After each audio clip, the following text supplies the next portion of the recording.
Mga kapuso, sa gitna po ng tag-init, inaasahan pong bababa naman ang singil ng Meralco ngayong pong Abril. Ayon sa Meralco, dahil yan sa pagbaba ng generation at transmission charges. Isinasapinal pa ng Meralco kung magkano ang eksaktong adjustment sa singil sa kuryente ngayong pong buwan. Kung matutuloy, ito po ang unang beses na bababa ang singil sa kuryente ng Meralco ngayong pong 2024.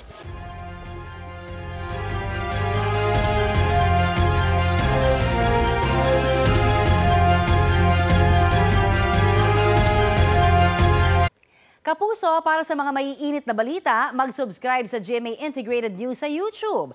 Sa mga kapuso naman abroad, subaybayan nyo kami sa GMA Pinoy TV at sa www.gmanews.tv.